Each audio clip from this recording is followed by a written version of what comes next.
नमन करते हुए ग्राम देवता, स्थान देवता, कुल देवता, भगवती कुलजा माता की कृपा को लिए हुए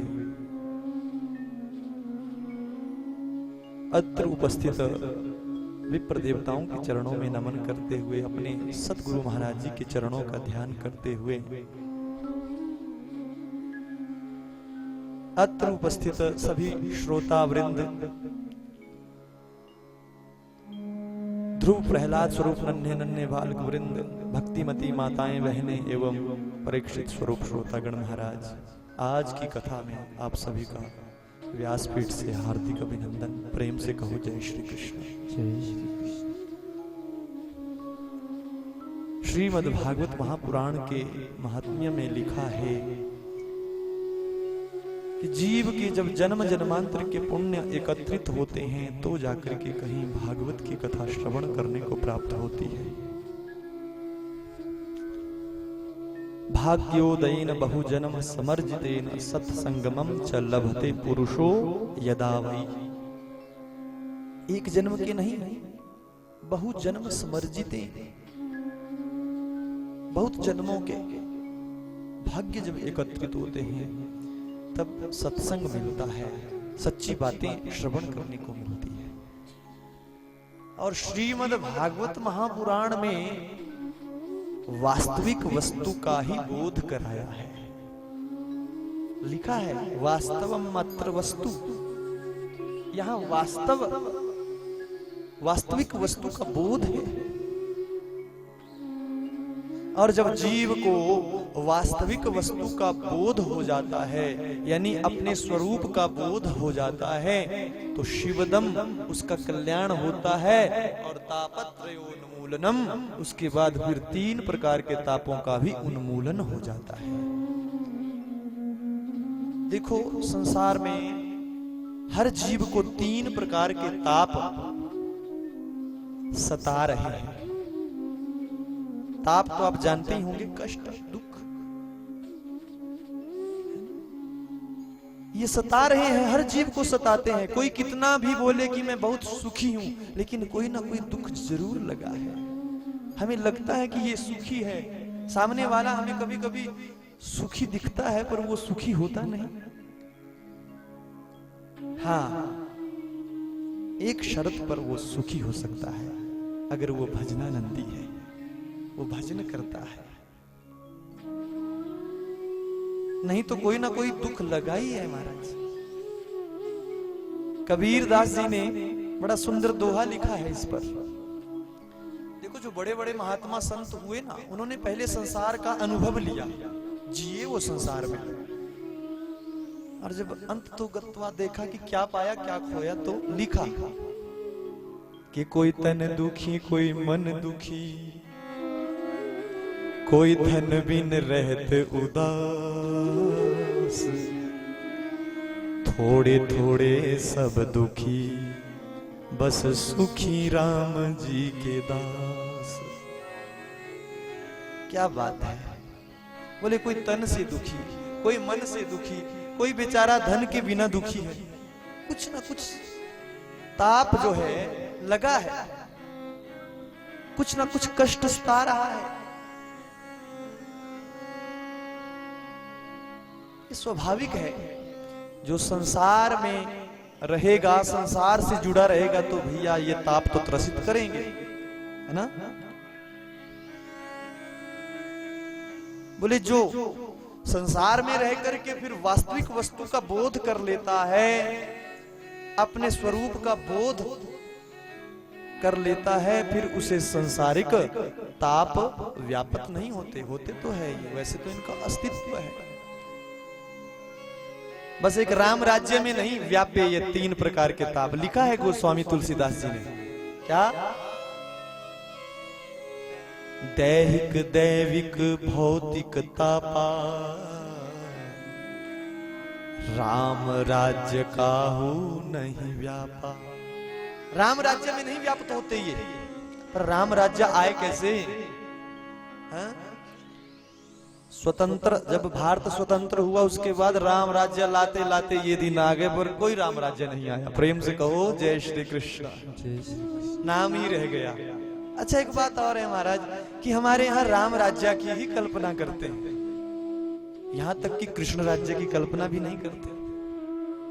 राम राज्य की कल्पना ही क्यों करते हैं कि राम राज्य आ जाए?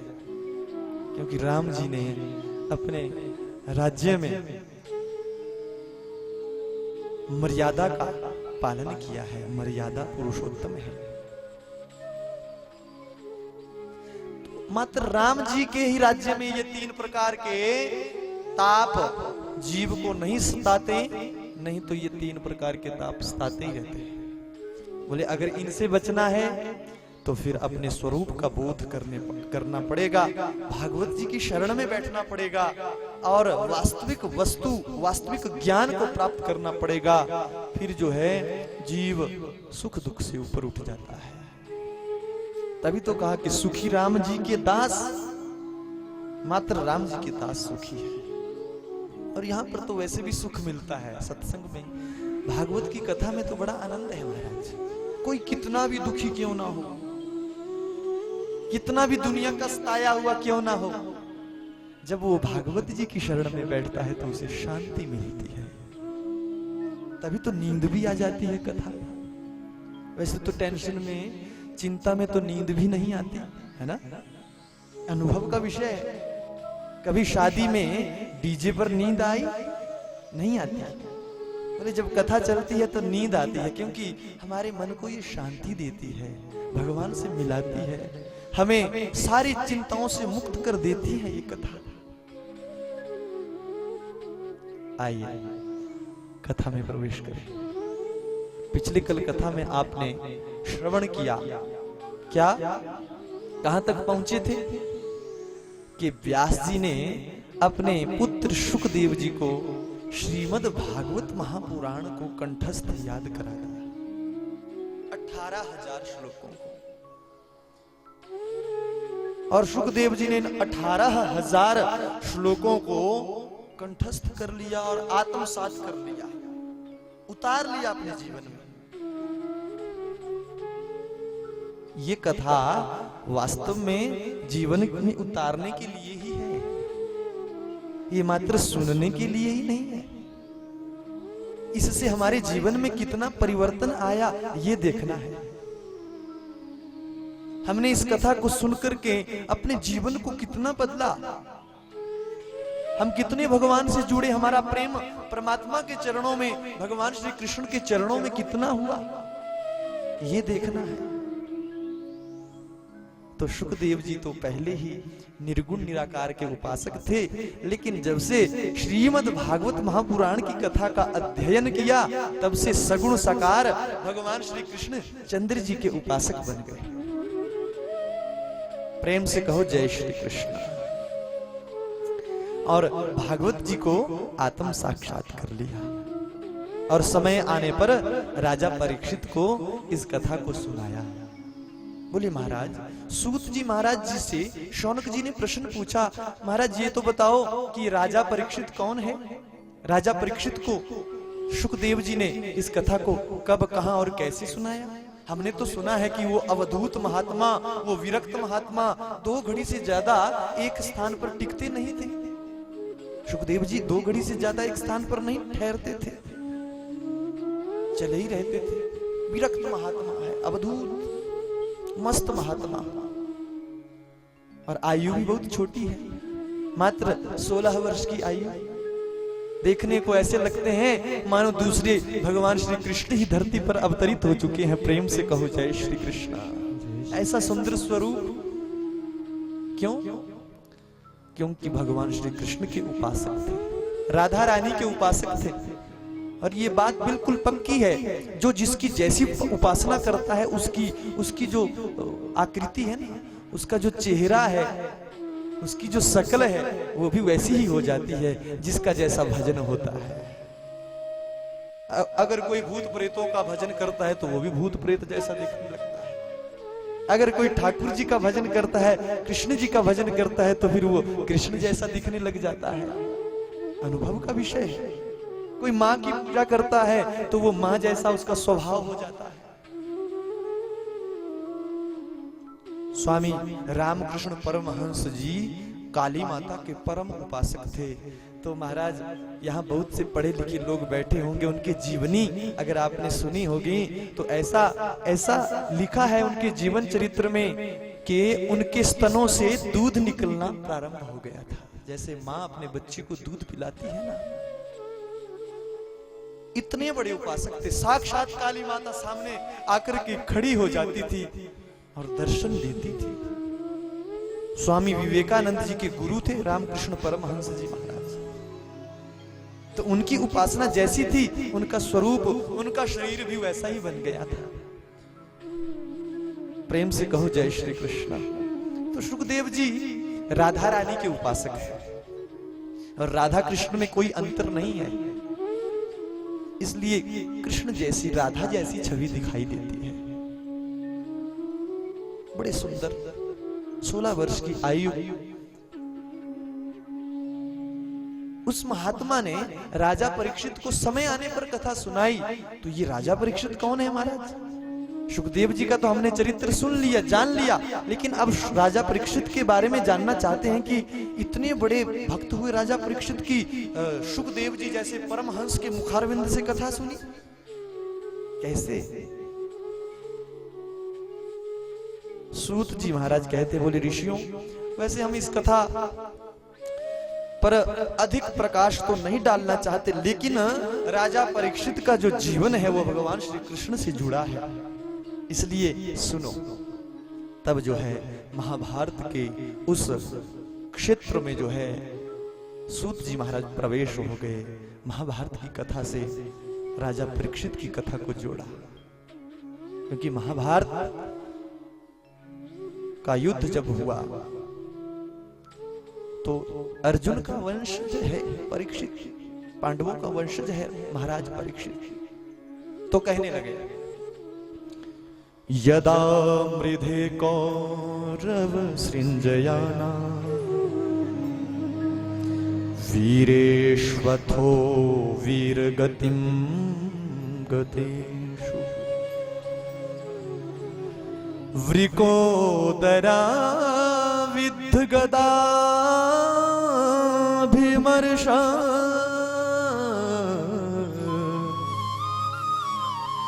भग्नोरुदंडे धृतराष्ट्रपुत्रे।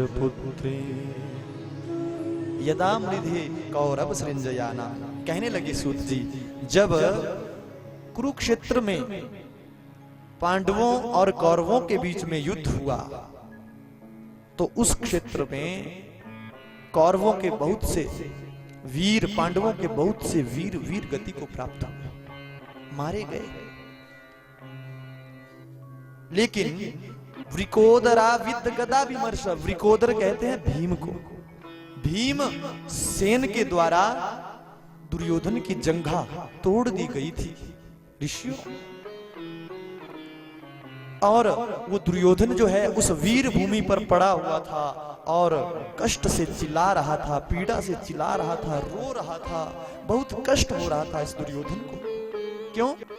क्योंकि 100 भाई थे दुर्योधन, आदि 100 भाई, उनमें से मात्र एक दुर्योधन बचा है, उसकी भी जंघा तोड़ दी गई है, मानो मृत्यु शैया पर पड़ा।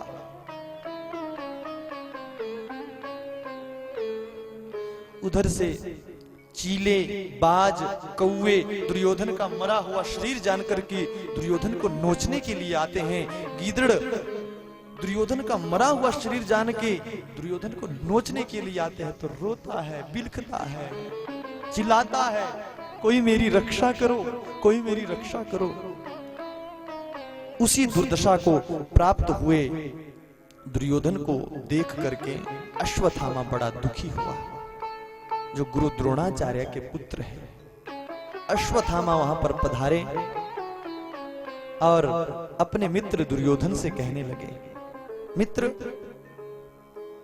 मेरे योग्य अगर कोई सेवा हो तो आप बताइए, मैं आपके लिए क्या कर सकता हूं। मेरा कर्तव्य है आपकी सेवा करना। दुर्योधन रोने लगा, चिल्लाने लगा, बोले अश्वत्थामा अब रह क्या गया है। अश्वत्थामा कहते हैं फिर भी अगर आपके मन में कोई इच्छा हो तो आप बोलो, मैं आपके लिए क्या कर सकता हूं। तब जो है दुर्योधन ने अपने मन की पीड़ा को बताया। देखो दुर्योधन मरण शैया पर पड़ा है, लेकिन दुष्टता अभी भी नहीं छोड़ रहा है। क्या कह रहा है दुर्योधन? दुर्योधन कहता है अश्वत्थामा मुझे दुख इस बात का नहीं है कि मैं मृत्यु शैया पर पड़ा हूं, मुझे दुख इस बात का भी नहीं है कि हम हार को प्राप्त हो गए, मुझे दुख इस बात का है कि हम 100 थे, 100 के 100 समझो मारे जा चुके हैं, और ये जो पांडव है ये मात्र 5 है, अभी भी जीवित है, इनमें से एक भी मर जाता तो मेरे मन को शांति मिलती। मरण शैया पर पड़ा है, दुष्टता नहीं त्याग रहा है। ये दुष्ट का स्वभाव होता है, मर रहा होगा लेकिन पाप नहीं छोड़ता, अधर्म नहीं छोड़ता। अश्वत्थामा हल्के से मुस्कुराए। दुर्योधन कहते हैं अश्वत्थामा क्या बात है, आप क्यों मुस्कुरा रहे हैं? आपकी मुस्कुराहट में, आपकी हंसी में मुझे कुछ राज दिख रहा है। अश्वत्थामा कहते हैं बोले मित्र एक बात कहूं? बोले कहो। बोले आपका हार जाना निश्चित था। बोले क्यों? क्योंकि जो आपके सबसे पहले सेनापति थे भीष्म पितामह, वो अंतरात्मा से तो पांडवों से प्रेम करते थे। आपने देखी उनकी बाणों की शक्ति? आप जानते थे भीष्म पितामह के बाणों में कैसी शक्ति थी? अरे भीष्म पितामह के बाणों में वो शक्ति थी जो एक ही बाण में सारे ब्रह्मांड को हिला सकते थे, लेकिन अर्जुन पर वो बाण नहीं चला पाए, क्योंकि अंदर अर्जुन के प्रति, पांडवों के प्रति मोह था, प्रेम था। दुर्योधन कहता है तो आपके पिता द्रोणाचार्य? बोले क्षमा करना, भले ही द्रोणाचार्य जी मेरे पिता है, लेकिन एक बात और सच कह दूं, वो भी अंतरात्मा से पांडवों को ही चाहते थे। प्रेम से कहो जय श्री कृष्ण। दुर्योधन फिर गिनाने लगा, बोले जो मेरा परम प्रिय मित्र महारथी कर्ण थे, बोले वो तो पांडवों के भाई थे, आज पता चला। प्रेम से कहो जय श्री कृष्ण। बहुत रोया दुर्योधन, बहुत बड़ा धोखा हुआ मेरे साथ। अश्वत्थामा का कहने का ध्येय क्या था? ध्यान से सुने। अश्वत्थामा फिर कहता है, बोले दुर्योधन तुम्हें एक बार भी मेरी याद नहीं आई? अगर तुमने कहीं मुझे सेनापति नियुक्त कर दिया होता समय पर तो पांडव आज जीवित नहीं होते। मैं तो अभी भी कहता हूं, तुम्हारे मन की पीड़ा को मैं समझ रहा हूं, मैं तो अभी भी कहता हूं कि मुझे अपना सेनापति बनाओ। मैं अभी भी इन 5 पांडवों को मृत्यु के घाट उतार सकता हूं। दुर्योधन प्रसन्न हो गया एकदम से, वीर भूमि से रक्त से सनी हुई मिट्टी को उठाया और अश्वत्थामा को तिलक लगा दिया। बोले अब से आप मेरे सेनापति।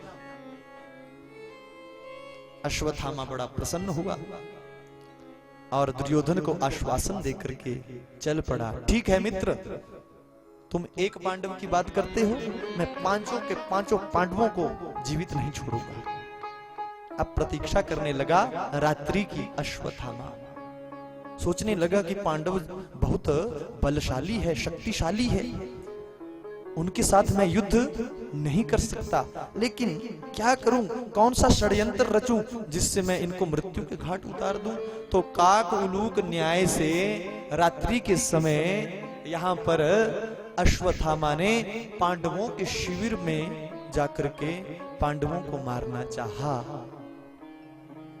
रात्रि का समय है, संयोग बस आज भगवान श्री कृष्ण को भी नींद नहीं आ रही है। अर्जुन जी ने देखा भगवान श्री कृष्ण घूम रहे हैं शिविर में। भगवान श्री कृष्ण से कहा, माधव, हे गोविंद, क्या बात है? भगवान कहते हैं, अर्जुन नींद नहीं आ रही है, चलो गोमती नदी के किनारे चलते हैं, वहां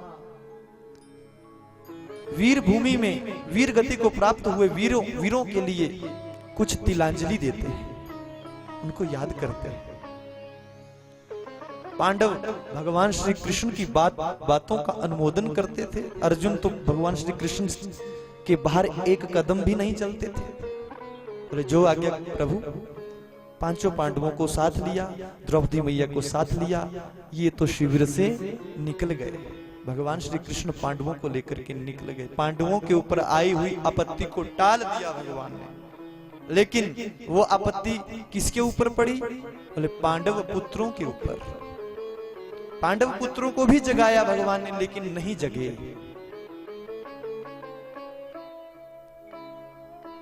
अब जहां पर पांडव सोते थे, जिस सैया पर पांडव सोते थे, उस सैया पर पांडव पुत्र सोए पड़े। और पांडवों के पुत्र पांडव जैसे दिखते थे। युधिष्ठिर का पुत्र युधिष्ठिर जैसा, भीम का पुत्र भीम जैसा, अर्जुन का पुत्र अर्जुन जैसा, नकुल सहदेव का पुत्र उनके जैसा। अब अश्वत्थामा ने ना आओ देखा ना ताओ देखा, डरा हुआ भी है, भयभीत भी है, कोई देख ना ले। एकदम से पांडवों की शैया के पास पहुंच गया और मारने के लिए उद्यत हुआ।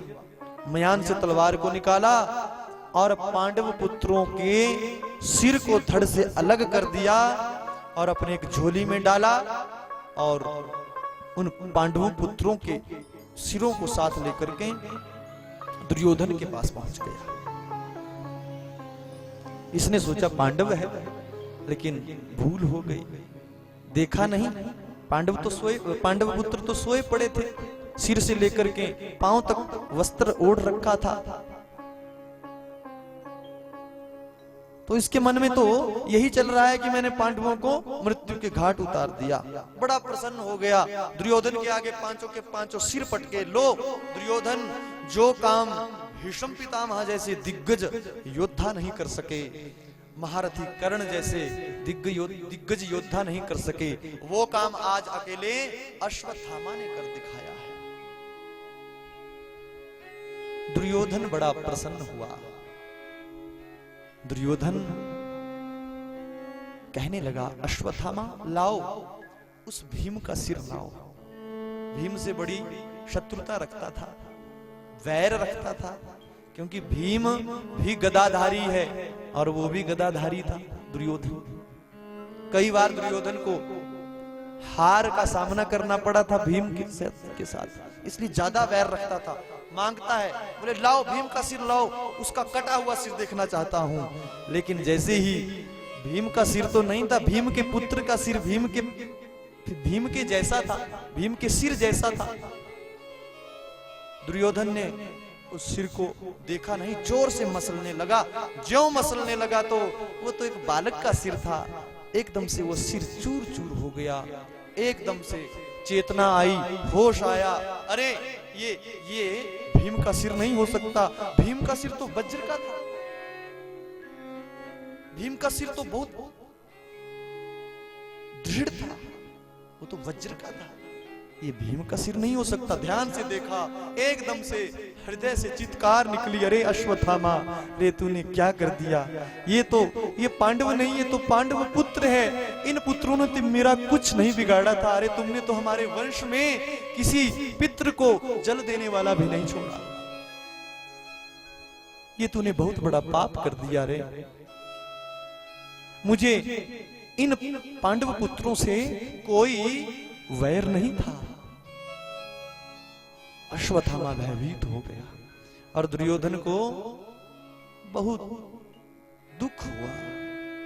दुर्योधन का शरीर छूट गया। दुर्योधन ने शरीर छोड़ते छोड़ते अश्वत्थामा को चेतावनी दे दी। बोले अश्वत्थामा, अब तू अर्जुन की गांडीव धनुष से जीवित नहीं रह सकता, बच सकता, इसलिए हो सके तो भाग जा। अश्वत्थामा भयभीत हो गया, अंतर ही अंतर मन में बहुत घबरा गया और दक्षिण दिशा की ओर भागने लगा। प्रेम से कहो जय श्री कृष्ण। भागता चला जा रहा है। इधर जो है ब्रह्म मुहूर्त हुआ। भगवान श्री कृष्ण पांडवों के साथ द्रौपदी माता के साथ शिविर में प्रवेश हुए तो सबसे पहले ये मंजर, ये दृश्य द्रौपदी मैया ने देखा। आज पांडवों की शैया रुधिर से, खून से लथपथ है, सनी हुई है। ज्यों वस्त्र उठा करके देखा, द्रौपदी मैया के हृदय से चीत्कार निकली, कुर्ही की भांति रोने लगी। अरे ये क्या हो गया? मेरे इन निर्दोष पुत्रों ने किसी का क्या बिगाड़ा था? किसने मेरे पुत्रों की ये दुर्दशा कर दी? क्यों मार दिया मेरे पुत्रों को? रो रही है द्रौपदी, करुण क्रंदन कर रही है। रोने की आवाज अर्जुन के कानों तक पहुंची। अर्जुन दौड़े दौड़े आए। अर्जुन ने देखा तो अर्जुन को भी बड़ा दुख हुआ। दुख के साथ क्रोध भी आ गया। बोले द्रौपदी, जिसने भी ये कुकर्म किया है, जिसने भी ये बाल हत्या की है, मैं अर्जुन गांडीव धनुष हाथ में लेकर के प्रतिज्ञा करता हूं कि आपके सामने जो सजा उस कुकर्मी को तू देना चाहेगी वही सजा उसे मिलेगी। आपके सामने ही उसे मृत्यु दंड दूंगा। जो सजा तू चाहेगी वही सजा उस कुकर्मी को दूंगा, चिंता मत करो। एकदम से भगवान श्री कृष्ण ने भी ये दृश्य देखा। तो भगवान श्री कृष्ण तो सब जानते हैं लेकिन लीला करते हैं। भगवान श्री कृष्ण अर्जुन के सारथी हैं, आप सब जानते हैं। अर्जुन के सारथी बन गए और अर्जुन कृष्ण की ओर देख रहा है। प्रभु मार्गदर्शन करो। बोले चलो ढूंढते हैं कौन है वो पापी। तो जिस दिशा की ओर अश्वत्थामा गया था उसी दिशा की ओर भगवान ने रथ को दौड़ाया। जब अश्वत्थामा को लगा कि मेरा पीछा हो रहा है, अर्जुन मेरा पीछा कर रहा है, तो घबरा गया और आज ब्रह्मास्त्र की याद आ गई। आज अश्वत्थामा ने ब्रह्मास्त्र का संधान जो है अर्जुन के ऊपर कर दिया। अर्जुन का शरीर जलने लगा। लेकिन अर्जुन बड़े विवेकी है, ज्ञानी है, भगवान के प्रभाव पराक्रम को जानते हैं। एकदम से भगवान की शरण में आ गया अर्जुन। हे प्रभु, मेरा शरीर जल रहा है, मेरी रक्षा करो। भगवान ने देखा, अरे अर्जुन, अश्वत्थामा ने ब्रह्मास्त्र का प्रयोग कर दिया और तुम्हारे गुरुदेव श्री द्रोणाचार्य जी ने आपको भी ये शिक्षा दी है, आपको भी वो अस्त्र दिया है। तुम्हारे पास तो दोनों विद्याएं हैं, अस्त्र को छोड़ने की विद्या भी है और अस्त्र को खींचने की विद्या भी है। लेकिन अश्वत्थामा को अस्त्र छोड़ना ही आता है, खींचना नहीं। इसलिए तुम जो है इस अस्त्र पर, ब्रह्मास्त्र पर ब्रह्मास्त्र का ही संधान करो, क्योंकि कांटे से ही कांटा निकाला जा सकता है, विष से ही विष की दवा हुआ करती है। तुम ब्रह्मास्त्र चलाओ और अपना ब्रह्मास्त्र से इस ब्रह्मास्त्र को शांत करो और अपने ब्रह्मास्त्र को अपने तुणीर में वापस ले आओ। भगवान श्री कृष्ण ने ये आज्ञा दी तो अर्जुन ने वैसा ही किया। दोनों ब्रह्मास्त्र आकाश मंडल में टकराए, जोर की ध्वनि हुई और अश्वत्थामा का ब्रह्मास्त्र अश्वत्थामा के पास और अर्जुन का ब्रह्मास्त्र अर्जुन के पास। प्रेम से कहो जय श्री कृष्ण।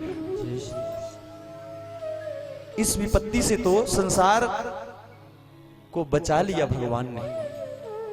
अब अर्जुन ने ना आओ देखा ना ताओ देखा, एकदम से अश्वत्थामा को सिर से पकड़ा, बालों से पकड़ा और पशुवत, पशु की भांति जो है बांध करके रथ के पिछले हिस्से में फेंक दिया, रथ के पिछले हिस्से में पटक दिया। भगवान श्री कृष्ण कहते बोले अर्जुन ये ब्रह्म हत्यारा है। भगवान श्री कृष्ण ने यहां पर अर्जुन की थोड़ी परीक्षा ली। क्या भगवान कहते हैं अर्जुन मार दो इसे। बोले नहीं महाराज, मैंने प्रतिज्ञा की है द्रौपदी के सामने ही इसे दंड दूंगा। भगवान कहते हैं हाँ अर्जुन, बस मैं यही तो देखना चाहता था कि प्रतिज्ञा याद है या भूल गया। क्रोध में आकर के कहीं विवेक तो नहीं खो गया। भगवान परीक्षा भी लेते हैं। प्रेम से कहो जय श्री कृष्ण। बड़े प्रसन्न हुए। यहां पर अर्जुन के मुख से ज्ञान सुना। अर्जुन कहते प्रभु मारने को तो मैं इसे मार दूं, लेकिन मैंने ऐसे भी सुना है कि मत्तम प्रमत्तम नुमत्तम सुप्तम बालम स्त्रियम जडम प्रपन्नम विरथम भीतम नारिपु हंतिम हंति धर्मविद। धर्मवेता पुरुष कहते हैं कि स्त्री को, बालक को, मत वाले को, पागल को, सोते हुए को कभी नहीं मारते, मारना चाहिए। इसलिए मैं इसको सजा दूंगा, लेकिन द्रौपदी के सामने जो मैंने प्रतिज्ञा कर रखी है। प्रेम से कहो जय श्री कृष्ण।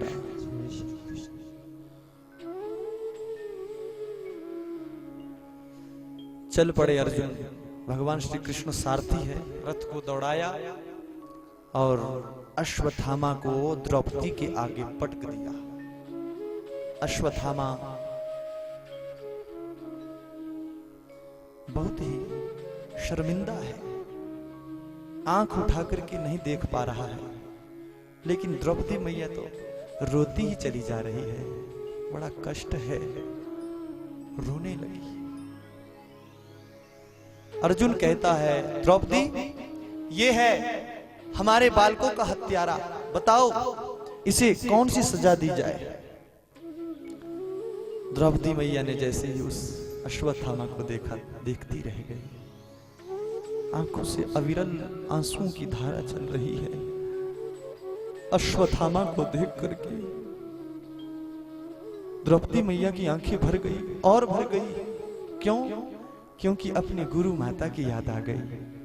प्रेम से कहो जय श्री कृष्ण। जो द्रोणाचार्य जी की धर्म पत्नी है, कृपी, द्रोणाचार्य जी दिख गए और जो माता अपने पांच पुत्रों के वियोग में तड़प रही है, रो रही है, आज उस माता ने अपना निर्णय बदल लिया। धन्य है ये भारतवर्ष की नारी, धन्य है इस भारत की ये नारी जिसके अंदर इतना धैर्य है, इतनी सहनशीलता है, इतनी सोच है, इतना चिंतन है। प्रेम से कहो जय श्री कृष्ण। अर्जुन बार बार पूछ रहे हैं द्रौपदी जल्दी बताओ, शीघ्र बताओ, क्या इसकी सजा है? मैं इसे मृत्यु दंड दूं? द्रौपदी के मुख से निकल गया, नहीं, छोड़ दो इसे। मुच्यताम मुच्यताम एष ब्राह्मणो नितराम गुरु। आहा, छोड़ दो। मुच्यताम मुच्यताम एष, इसको छोड़ दो इसको, क्योंकि ये ब्राह्मण है, गुरु का पुत्र है। इसको दैहिक ताप नहीं देना चाहिए, इसे मारना नहीं चाहिए। अब पास में खड़े थे भीमसेन को क्रोध आ गया, बोले इसका तो स्वभाव है दया करना, स्त्री का स्वभाव होता है दया करना। अर्जुन अगर तुमने इसे छोड़ दिया तो ये मेरे हाथों से नहीं बचेगा। युधिष्ठिर तो धर्मराज थे, वो तो सुनते थे। युधिष्ठिर जो है ना, वो धर्मराज के अवतार है, सब जानते हैं। महाभारत का जिसको ज्ञान होगा उन्हें पता होगा कि युधिष्ठिर धर्मराज का ही अवतार है। इसलिए बड़े धैर्यवान हैं, चिंतन कर रहे हैं कि द्रौपदी ने इसे मारने के लिए मना कर दिया और भीम क्रोध कर रहे हैं। नकुल सहदेव कह रहे हैं, बोले बड़े भैया भीम ठीक कहते हैं, भैया इसे छोड़ना नहीं चाहिए। और द्रौपदी रोती चली जा रही है और फिर कह रही है, बोले नहीं नहीं, मुच्यताम एषा ब्राह्मणो नितराम गुरु, ये इसे मारना नहीं चाहिए, छोड़ दो इसको। लेकिन भीम को और क्रोध आ रहा है। जब भीम को देखा द्रौपदी ने, तो द्रौपदी मैया के मुखमंडल पर आवेश आ गया। द्रौपदी मैया भीम की तरफ देख रही है, बोले आज बड़ा क्रोध आ रहा है। अरे भूल गए अपने गुरु के उपकारों को। जिस गुरु द्रोणाचार्य ने आपको उंगली पकड़ करके आंगन में चलना सिखाया, जो विद्या अपने पुत्र को नहीं दी वो विद्या आपको सिखाई। आपकी माता कुंती तो, मेरी माता, मेरी सासू मां कुंती तो समय पर ही पति से वंचित हो गई। उस समय गुरु द्रोणाचार्य जी ने आपका पालन पोषण किया, आपको इतने लाड प्यार से पाला, और आज तुम्हें उस माता पर दया नहीं आ रही है जो इसकी मां है। मुझे इस पर दया नहीं आ रही है, लेकिन मुझे इसकी मां पर दया आ रही है। मैं सोचती हूं कि मैंने 5 पुत्रों को खोया है, लेकिन मेरे आप जैसे पति अभी अवलंब है, सहारा है।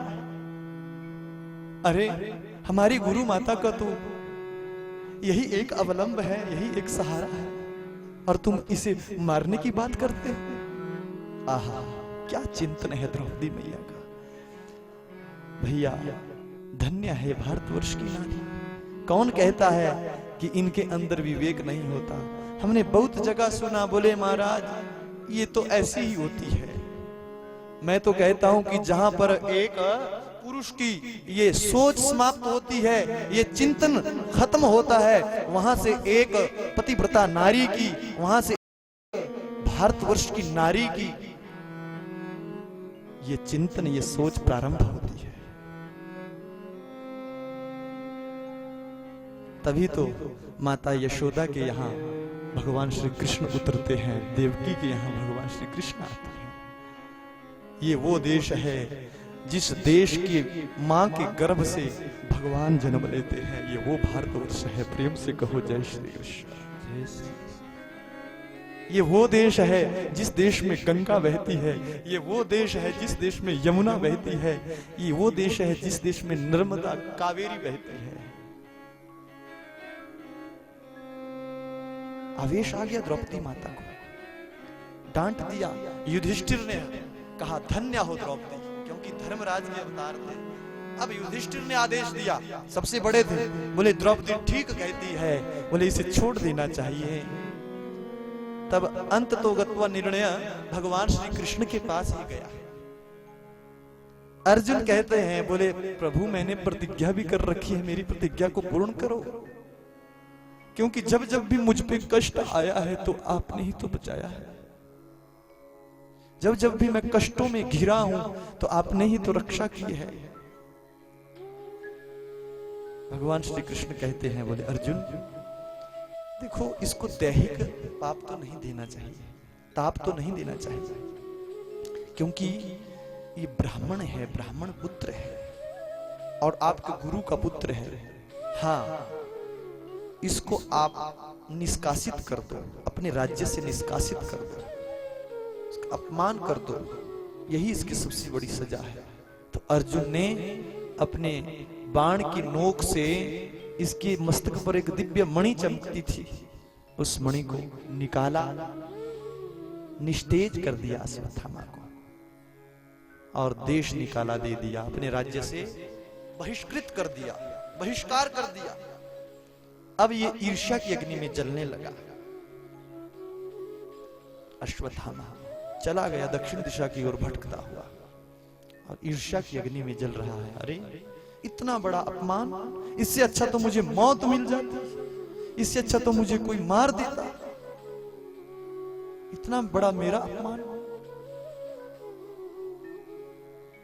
तब जो है इसने अब उस ब्रह्मास्त्र का प्रयोग फिर से किया। किसके ऊपर?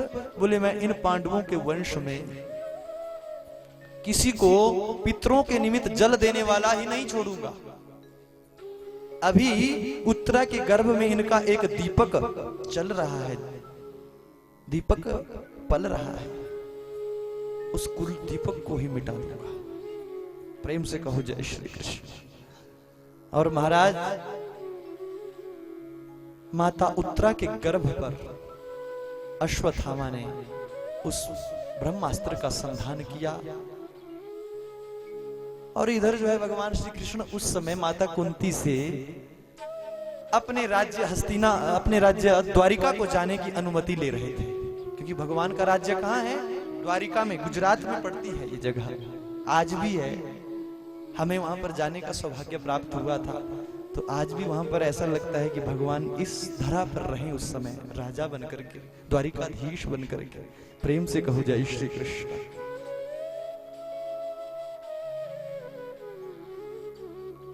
तो भगवान जाने की तैयारी कर रहे थे, रथ पर चढ़ने को अभी तैयार ही हुए थे, चढ़ने लगे ही थे, उतने में वो रोती बिलखती हुई बाल विधवा वो माता उत्तरा भगवान श्री कृष्ण के चरणों में गिर गई, रोने लगी, हे प्रभु पाहि पाहि महायोगिनी देव देव जगतपते नान्यं त्वद्भयं पश्ये यत्र मृत्युः परस्परम। पाही माम, मेरी रक्षा करो, मेरी रक्षा करो, हे महायोगी, हे देवों के देव, हे जगतपति भगवान श्री कृष्ण, मेरी रक्षा करो, मेरा शरीर जल रहा है, हे प्रभु मुझे आपको छोड़ करके यहाँ और कोई नहीं दिखाई दे रहा है जो इस समय मेरी रक्षा कर सके। धन्य है माता उत्तरा। माता उत्तरा ने किसी की तरफ नहीं देखा, हालांकि वहां पर युधिष्ठिर जी खड़े हैं, भीम खड़े हैं, अर्जुन खड़े हैं, नकुल सहदेव खड़े हैं। जिस तरह से माता द्रौपदी ने इनकी तरफ देखा था, कब? जब द्रौपदी माता की लाज जा रही थी, तो माता द्रौपदी ने सबकी तरफ देखा, भीष्म पितामह की तरफ भी देखा, लेकिन कोई कुछ नहीं कर पाया। तो उत्तरा माता जानती थी कि अगर इनके चरणों में गिरूंगी तो यहां से कुछ मिलने वाला नहीं, सीधे भगवान के चरणों में गिरी। मुझे यहां और कोई नहीं दिखाई दे रहा है जो इस समय मेरी रक्षा कर सके। एक बात है, भगवान की शरण में तो आना पड़ता है। जब तक प्रपन्न नहीं होंगे, भगवान की चरणों में हमारा समर्पण नहीं होगा, तब तक भगवान कुछ नहीं कर पाएगा। और जब इनके चरणों में आदमी, मनुष्य प्रपन्न हो जाता है, समर्पित हो जाता है, तो भगवान उसका जिम्मा, उसकी जिम्मेवारी ले लेते हैं। प्रपन्न तो होना पड़ेगा।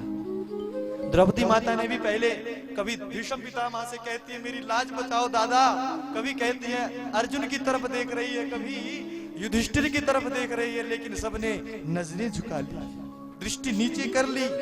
अंत तो गत्वा, जब कोई किसी ने भी जब कोई सहायता नहीं की, तब हाथ खड़े हुए, हे द्वारिकाधीश, कहने लगी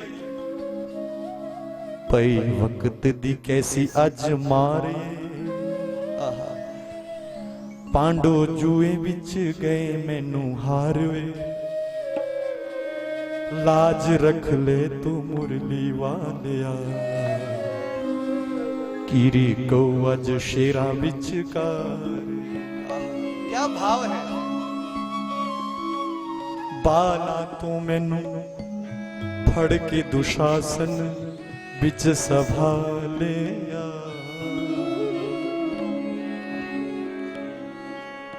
हे गोविंद, हे द्वारिकाधीश, ये आज कैसी मार है। पांडवों ने मुझे जुए में हरा दिया, मुझे दांव पर लगा दिया है, मेरी लाज रखो। करुणा करी द्रौपदी पुकारी। जब आर्तभाव होकर के, आर्त भाव को लेकर के समर्पित हो गई, दोनों हाथ खड़े कर दिए, तो द्वारिका से देर नहीं लगाई भगवान ने आने के लिए। बोले किस रूप में आ गए? करुणा करी द्रौपदी पुकारी, पट में लिपट गए बनवारी, पट में लिपट गए बनवारी। करुणा करी के जब द्रौपदी पुकारी, तो पट में लिपट गए बनवारी, वस्त्र में लिपट गए। वस्त्र बन गए। दुशासन खींचता खींचता मरने की कगार पर पहुंच गया, लेकिन द्रौपदी माता की साड़ी को नहीं खींच पाया। ये मेरे परमात्मा की कृपा है, प्रेम से कहो जय श्री कृष्ण। लेकिन प्रपन्न तो होना पड़ेगा। कहने का भाव क्या है, उसमें समर्पण तो चाहिए। अर्जुन को भी तब तक भगवान ने गीता का ज्ञान नहीं दिया जब तक अर्जुन प्रपन्न नहीं हुआ। कहना पड़ा अर्जुन को, हे प्रभु मैं आपकी शरण में हूं, मेरी रक्षा करो। और भगवान तो कहते ही है, सर्वधर्मान परित्यज्य मामैकम शरणम व्रज। सभी धर्मों को त्याग दो, लोक धर्मों को त्याग करके एक बार मेरी शरण में आ जाओ, मैं तुम्हें पार करूंगा। ये भगवान की प्रतिज्ञा है। प्रेम से कहो जय श्री कृष्ण। तो उत्तरा माता का ये ध्येय था, भाव था, इसलिए सबसे पहले भगवान की शरण में गिरी और कह दिया, दो टुक शब्दों में कहा, नान्यम त्वद अभयम पश्ये यत्र मृत्यु परस्पर परम। मुझे इस सभा में और कोई नहीं दिखाई दे रहा है जो मेरी रक्षा करे, आपको छोड़ करके मुझे और कोई नहीं दिखाई दे रहा है, प्रभु रक्षा कीजिए। भगवान कहते हैं, देवी बेटी चिंता मत करो। आंखें बंद करके देखा, रे अश्वत्थामा ने फिर से ब्रह्मास्त्र का संधान कर दिया। उत्तरा से कहा, तुम कुछ क्षण के लिए मुझे पुत्र रूप में देखो बेटी, क्योंकि जो जीव मुझे जिस भाव से भजता है मैं उसके लिए वैसा ही बन जाता। उत्तरा माता फिर कहती है, किसी ने बड़ा सुंदर ये दोहा लिखा है, बड़ा प्यारा है ना? क्या कहती है? उत्तरा के भगवान श्री कृष्ण रिश्ते में क्या लगते हैं? मामा जी लगते हैं। कैसे? वैसे तो बहुत से लोग जानते भी होंगे कि कैसे लगते हैं। अभिमन्यु के मामा लगते थे क्योंकि सुभद्रा के पुत्र थे अभिमन्यु, और सुभद्रा भगवान श्री कृष्ण की बहन है, सब जानते हैं। अर्जुन को प्रेम हो गया सुभद्रा से तो फिर विवाह किया, इसलिए भगवान श्री कृष्ण क्या लगे? अभिमन्यु के पुत्र। अभिमन्यु की जो धर्म पत्नी है उत्तरा माता, जब अभिमन्यु के मामा लगे तो उनके भी मामा जी लगे, इसलिए कहने लगी, हे मामा हे केशव, इस दासी पर आज दया कीजिए, मेरे जीवन को ले लीजिए पर मेरा गर्भ बचा दीजिए। माता उत्तरा कहती है, प्रभु मुझे अपने जीवन से मोह नहीं है, मेरा जीवन ले लो। क्या क्या चिंतन है इस देवी का, मुझे अपने जीवन की परवाह नहीं है। कष्ट तो उत्तरा को हो रहा था। उत्तरा माता कहती है, बोले मेरा जीवन भले ही चले जाए लेकिन मेरे गर्भ की रक्षा करो प्रभु, नहीं तो इन पांडवों के वंश में कोई नहीं रहेगा, इन पांडवों का दीपक बुझ जाएगा, इसलिए मेरे पुत्र की, मेरे गर्भस्थ शिशु की रक्षा करो। भगवान ने कहा, चिंता मत करो, मुझे कुछ क्षण पुत्र रूप में देखो, पुत्र भाव में देखो। और जैसे ही उत्तरा ने वो अपना भाव बनाया तो भगवान श्री कृष्ण उत्तरा के गर्भ में अंगुष्ठ मात्र शरीर लेकर के प्रवेश कर गए और वहां पर उत्तरा के गर्भस्थ शिशु की रक्षा की। रक्षा करके जब भगवान उत्तरा के सामने प्रकट हुए तो उत्तरा मुस्कुराती हुई भगवान से कहती है, प्रभु धन्य है आपने मेरी रक्षा कर दी। अच्छा, इस दृष्टांत को, इस दृश्य को कुंती माता देख रही थी। कुंती मैया आज तक भगवान श्री कृष्ण को अपना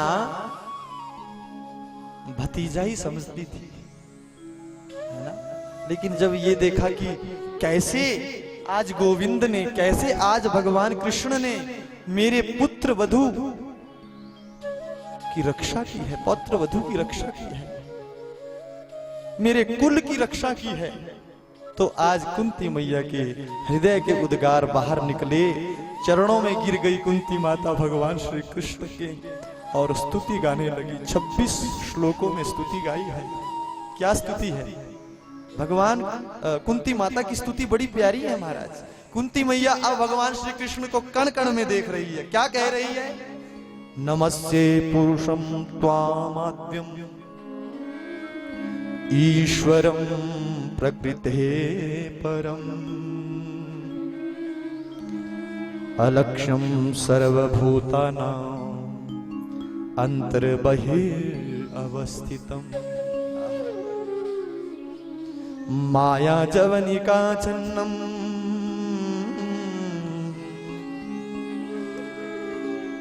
माया जवनिका छन्नम अज्ञाधोक्षजम अव्ययम न लक्ष्यसे मूढ़दृशा नटो नाट्यधरो